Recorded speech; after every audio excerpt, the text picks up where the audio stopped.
이러한 배경을 가지고 있는 상황과 논란을 가지고 있던 상황에서 이 캡틴 아메리카 브레이브 뉴 월드가 공개하게 됩니다.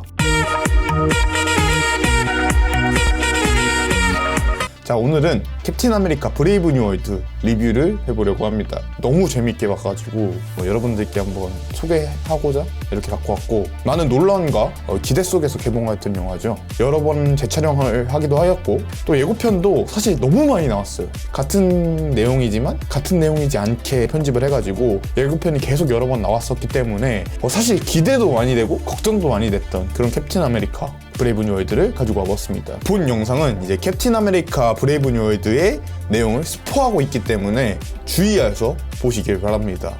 가장 먼저 논란과 기대 속에서 개봉했던 영화입니다. 캡틴 아메리카 브레이브 뉴 월드가 정말 많은 논란이 되었었죠. PC가 들어가면서 마블이 살짝 쇠퇴의 길을 걸었었잖아요. 그런 와중에 이제 흑인 캡틴이 등장하였고, 이번에도 마블이 PC를 많이 넣지 않았나, 그런 것 때문에 이제 사람들이 걱정을 많이 했었는데, 그런 걱정과 논란들 속에서 기대했던 만큼 많은 사람들의 이제 관심이 컸었던, 특히 마블 좋아하시는 분들은 많이 보셨던 그런 영화였던 것 같습니다. 자, 그럼 첫 번째 이제 얘기하려고 하는 거는 흑인 캡틴의 등장입니다. 흑인 캡틴의 등장. 자, 기존의 캡틴 아메리카는 스티븐 로저스, 백인 캡틴 아메리카입니다. 왜소한 체격이지만 강한 정의감 그리고 용기로 이제 전쟁에 참여했던 그런 주인공이죠. 캡틴 아메리카의 가장 처음 서사를 보여주었던 내용을 보셨던 분들은 아시겠지만, 슈퍼솔저로서 탄생하기 전, 그러니까 혈청을 맞기 전에는 이제 매우 약했던 인물이었죠. 하지만 그럼에도 불구하고 교관이 수류탄을 던졌었는데, 그거를 이제 모든 사람들을 지키기 위해서 자신의 몸을 던졌던 것 같이 이제 굉장히 이타주의가 강한 인물입니다. 그러한 인물이 슈퍼솔저로 탄생하게 되는데, 이제 단순한 힘을 가진 전사가 아니라 자신이 옳다고 믿는 가치관을 지키는 인물이었습니다. 그런 그가 이제 수십 년 만에 얼음에서 깨어나게 되잖아요. 버키를 만나며 이제 버키를 구하려는 애착과 이제 자신의 역할, 임무 사이에서 딜레마를 이제 시빌워에서 겪게 됩니다. 결국 우정을 지키려고 아이언맨과의 충돌을 일으키고, 이러한 과정들을 겪어가면서 캡틴 아메리카는 심리적으로 이제 성숙하게 되는 그러한 과정을 겪게 됩니다. 그런 그가 이렇게 서사를 이렇게 차근차근 쌓아왔었던 그가 어벤져스 엔드게임을 통해서 공식적으로 캡틴을 은퇴하게 되었고, 팔콘에게 방패를 선사하게 됩니다. 이런 서사를 가지고 있던 캡틴 아메리카, 처음에는 이타주의적이긴 하지만 자신의 신념이 너무 확고한 나머지 아이언맨과의 충돌을 일으키고 자기가 부족하였던 그 부분들을 해소하고 나아가면서 하나 둘씩 바뀌어가는 모습을 보여주었죠. 그러한 서사를 가지고 있던 캡틴 아메리카가 이제 떠나게 되고, 이제 새로운 캡틴 아메리카가 등장하게 됩니다. 그게 바로 샘 윌슨이죠. 이러한 논란을 가지고 있던 상황에서 이 캡틴 아메리카 브레이브 뉴 월드가 공개하게 됩니다. 자, 영화 속 전개를 말씀드리려고 하는데, 지금 보시는 이 장면은 셀레스티얼입니다. 이터널즈를 안 보셨던 분들에게는 이 장면이 이제 생소하실 수 있겠지만, 이터널즈에서 행성들을 양분을 담아서 이제 탄생하게 되는 그러한 존재들인데, 이제 이터널즈의 멤버들이 태어나는 것을 막고 굳게 만들어버리게 되는데, 자, 이게 요번에 이제 있었던 영화 이전의 배경이고요. 그런 셀레스티얼에서 이제 아다만티움이라는 것이 발견되게 됩니다. 이걸 가지고 각 국에서 이제 번영과 평화를 이루어 가려고 합니다. 하지만 이러한 것을 막으려는 세력이 있었는데요. 그건 바로 세뮤얼 스턴스였습니다. 그는 이제 로스를 이용하여 가지고 각국의 번영을 막으려고 하는 존재인데요. 세뮤얼 스턴스는 조금 이따 뒤에서 설명을 해드리려고 했던 캐릭터인데, 간단하게 설명을 드리자면 헐크의 피를 받아가지고 굉장한 두뇌를 가지게 된 그러한 인물입니다. 이 자가 이제 설계를 하기 시작하는 거죠. 이건 이렇게 바꾸고 저건 저렇게 바꿔서, 아, 나 너한테 연맥일 거야, 로스한테.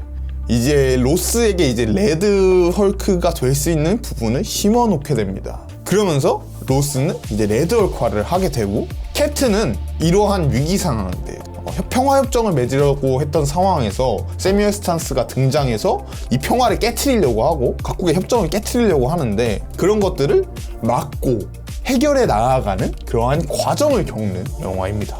이제 영화 극초반부터 샘 윌슨은 위험을 겪게 됩니다. 서펀트 소사이어티라는 인물들이 있습니다. 뱀을 추종하는 인물들인데 평화협정을 맺는 과정에서 방해꾼으로 나타나게 되고 이 서펀트 소사이어티와 혈청을 맞지 않은 새로운 캡틴 아메리카가 싸우게 되게 됩니다. 이제 간단하게 설명을 하자면 샘 윌슨이 이제 디즈니에서 공개가 되었던 팔콘과 윈터 솔저를 보시면 아시겠지만 굉장히 연습을 많이 하게 돼요. 캡틴 아메리카의 자격을 자신이 이제 물려받게 되고 그러다 보니까 이제 정말 손에 피가 나도록 방패를 가지고 연습을 하게 됩니다. 방패를 가지고 연습을 하고 맨몸으로 싸울 수 있는 것들을 연습을 하게 되다 보니까 정말 방패는 잘 활용하고 그리고 안 그래도 군인 출신이었었기 때문에 맨몸 액션은 정말 끝내주게 사용을 하게 됩니다. 정말 끝내줘요.